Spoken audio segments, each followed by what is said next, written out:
बदायूं का भी चुनाव है और आदित्य यादव इस वक्त हमारे साथ हैं। आदित्य यादव जी, स्वागत है आपका। कैसा चुनाव? काफ़ी अच्छा चुनाव है। अभी तक 6 तारीख तक माने कल तक तो प्रचार किया गया और हर व्यक्ति तक पहुंचने का प्रयास था। मुझे पूर्णतः विश्वास है कि आज जहां मतदान हो रहा है सभी समाज के लोग और सभी वर्गों के लोग बदायूं लोकसभा में समाजवादी पार्टी और हमारे लिए वोट कर एक आश्वस्त किया गया है जनता की तरफ से। मुझे पूर्णतः विश्वास है कि शाम को जब चुनाव मतदान खत्म होगा बड़े अंतर से समाजवादी पार्टी को यहाँ पे वोट मिलने का काम होने जा रहा है। पिछले 2 दिनों में आप लोगों की तरफ से बहुत आरोप लगाए गए कि प्रशासन जो है वो आपके खिलाफ है। अब सब ठीक है?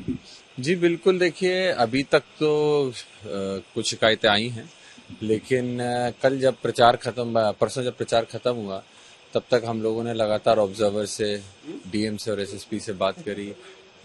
हमारे वर्करों को, बूथ के हमारे जो अध्यक्ष हैं उन सबको धमकाने का प्रयास किया गया। जेल में एक भी एफआईआर या कोई भी उनका कभी भी क्रिमिनल रिकॉर्ड नहीं रहा, लेकिन उनको तब भी पुलिस द्वारा बुला के दबाव बना के डराने धमकाने का प्रयास किया गया।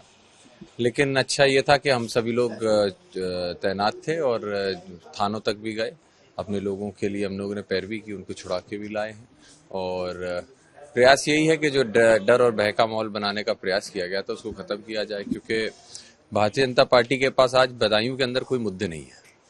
इसीलिए दबाव की राजनीति से प्रयास किया जा रहा है कि वोटिंग परसेंटेज अगर समाजवादी पार्टी का कम हो सके तो वो किया जा रहा है। साथ ही मैंने कल रात में भी आपने देखा होगा, मैंने ट्वीट किया था, कल जहां के प्रचार बंद हो चुका था उसके बावजूद केंद्रीय मंत्री हैं उजियानी से, वो फोटो तो वीडियोस भी मैंने डाला, वो लगातार रात में भी 10 बजे के बाद प्रचार कर रहे थे, पार्टी के लिए अपनी वोट मांग रहे थे, लोगों पर दबाव डाला भी जा रहा था।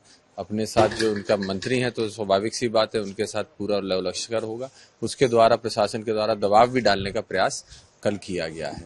बीजेपी आपके लिए यहाँ पर कितनी बड़ी चुनौती है, क्योंकि बीजेपी ने नया कैंडिडेट उतारा है, शाक्य बिरादरी से हैं दुर्विजय सिंह शाक्य। बीजेपी को हम आज की डेट में जहां हम चुनाव में खड़े हैं, मैं पूरी तरह इस तरीके से हमारा विरोधी तो नहीं मानता हूं या जिससे लड़ाई है। मैं लड़ाई अपनी मौजूदा प्रशासन की जो स्थिति है जिसमें दबाव बनाया जा रहा है, और अभी भी हमारी लगातार बात हो रही है तो कई सारी मशीनें खराब निकल रही हैं, कई जगहों पे पोलिंग अभी तक शुरू भी नहीं हो पाई है।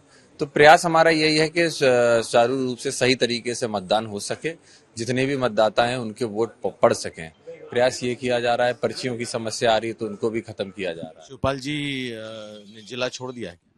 जी, वो मतदान उनको करना था जसवंत नगर के अंदर भी, और वहाँ की भी जिम्मेदारी है उनके पास, मैनपुरी लोकसभा की, तो आज वो वहाँ पर रहेंगे, अपना मताधिकार का प्रयोग करेंगे और मैनपुरी में भी बड़ी जीत होगी। आप नहीं कर पाएंगे आज मतदान? जहाँ तक मेरी बात है मुझे नहीं लगता आज मैं कर पाऊंगा, क्योंकि यहाँ पे प्रचार में भी रहना है और सारे पोलिंग बूथों तक जाना है, कहीं पे कोई दिक्कत ना आए।